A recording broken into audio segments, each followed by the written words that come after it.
salah satunya si Garaga itu. Ya, Itu yang paling- karena apa ya, aku bingung juga kalau ngomongin Garaga. Ingat sebetulnya itu ular rescuean.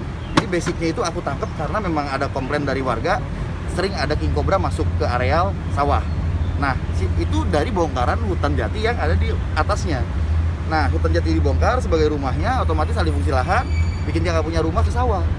Ganggu petani, petani report ke kita yang rescue, udah kita lepas malah kena cacing, balik lagi ke kita. Karena kan kalau kita nge-rescue hewan, itu 1 tahun hewan itu memang harus dimonitoring. Jadi standar perlakuannya ke hewan itu gitu. Kita awasi, kita lihat dia bisa survive atau enggak di alamnya. Kalau dia kena penyakit atau dia nggak bisa bertahan karena nggak ada makanan di situ, kita harus bawa lagi ke shelter untuk kita rawat lagi. Keistimewaannya apa lagi bang selain itu bang? Ya, Keistimewaannya Garaga. iya. Kalau Garaga itu lihat orang kenal. Jadi dia tuh bisa nganalisa dia mau atau enggak berinteraksi dengan si orang itu, bahkan jika kaca kandangnya dibuka sekalipun. Jadi kalau misalkan kita cuma deket Garaga dari kaca, itu mengarang aja sih gitu kan, maksudnya bisa aja bilang, Pak Panji mah ular lagi diam dia semua ular kayak gitu. Kalau Garaga suka, buka kaca aja nggak akan balik, nggak akan gigit. Tapi kalau nggak suka, dari kaca dia udah hantemin. Itu sih uniknya ular itu. Dan akhirnya banyak yang kesempatan untuk datang untuk foto di sana. Makanya kan kenapa sih Garaga nggak bisa aku bawa-bawa? Karena tuh ular rescue, ular yang lagi kita rawat gitu. Makanya kalau kita bawa ke sana, bawa ke sini, yang aku kayak ngeksploitasi banget tuh ular gitu kan gitu. Tapi sekarang Garaga itu gimana sih? Gimana seperti balik? Ya. Kita sekarang ke Ya. rumah lagi ya? Ya. Karena apa? Ada parafilm gue Ya. sempat nonton, gue sering nonton. Iya. Gimana Jadi tuh, Bang? di lokasinya itu awalnya tuh kita juga nggak tahu kalau itu kena parasit cacing dari kodok. Nah, ular itu kan penyakitnya selain kutu itu ya parasit kulit disebutnya. Nah, ternyata satu areal itu memang udah kena infeksi parasit sejak lama kayaknya, dan aku nggak ngeh sampai merhatiin ke situ pas pelepasan itu. Akhirnya mau nggak mau daripada posisinya ini icon kita juga kenapa-napa, kenapa sih harus Garaga, yang lainnya kemana? Nah, Garaga lebih istimewa karena banyak banget yang tanya tuh kabarnya ular.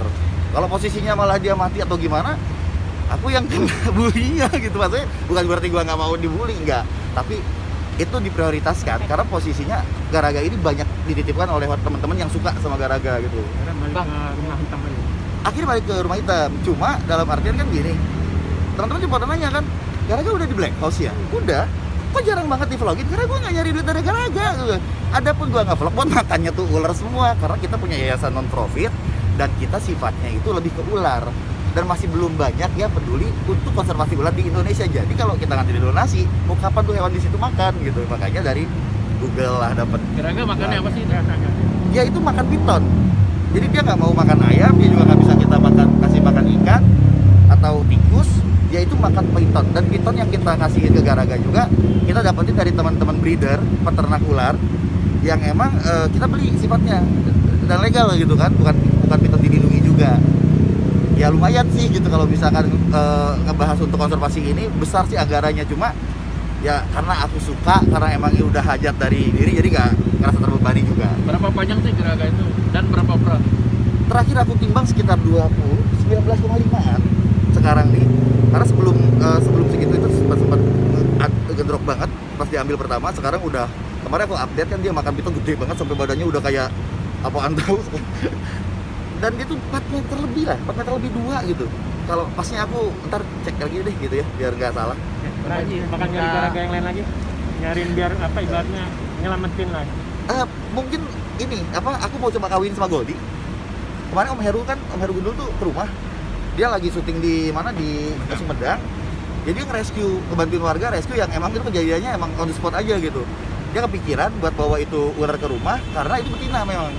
Di rumah disexing ulang betina dan ukurannya pas ideal buat Garaga. Kita mau coba untuk di kandang yang memang kita bilang sifatnya habituasi, kandang alam. Well, kita sekarang udah kerja sama pemerintah juga nih, alhamdulillah disupport juga. Bukan berarti ada ikatan, cuma mereka dukung banget gitu, dukung banget pola program kita ya Ndra. Nanti kita mau bikin habituasi di hutan. Nah, kita coba kawinin Garaga di situ. Dia bukan di shelter lagi, bukan di black house, sesuai standar konservasinya gitu. Bang Panji, minta tips dong atau Ya. trik bagi pecinta reptil untuk pemula itu apa aja sih? Ya, yang pertama adalah sebelum emang piara, ini untuk awam ya, buat teman-teman awam. Karena kalau untuk yang pro atau yang emang sudah melihara reptil nggak perlu lagi saya kasih tips ya harusnya. Soalnya sama aja.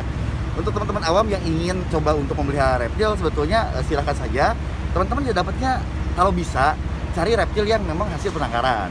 Mengingat secara naluri pun ular itu sudah terbiasa hidup dengan manusia. Berbeda dengan ular alam yang memang dia insting, naluri dan segalanya liar. Jadi kemungkinan untuk gigitnya 100%. Nah, kalau yang penangkaran kan mengurangi itu. Terus juga pertimbangkan karena mengingat kalau piara reptil itu kan dia hewan liar.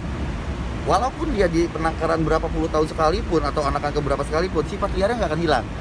Dan kemungkinan kalian digigit atau tidak bisa merawat dengan baik dan akhirnya mati ke hewannya itu tinggi dan besar sekali. Jadi cari tahu dulu reptil apa yang atau hewan apa yang emang bagusnya kalian piara. Terus apa ya disebutnya care sheet-nya juga kalian harus tahu dulu bagaimana setup kandang dan tempat untuk dia tinggal di rumah kita. Terus kalian juga harus mampu dalam artian secara materi untuk ngasih makannya gitu, untuk kesejahteraannya kalau dia sakit atau kenapa. Karena hewan dipelihara ya kita harus tahu 5 unsur kesejahteraan hewan harus kita punya. Jadi jangan sampai kita piara hewan tapi cuma jadiin mereka mainan, nggak boleh kayak gitu. Terus untuk servisnya sendiri untuk pola makan atau latihannya itu bagaimana sih? Kalau reptil sih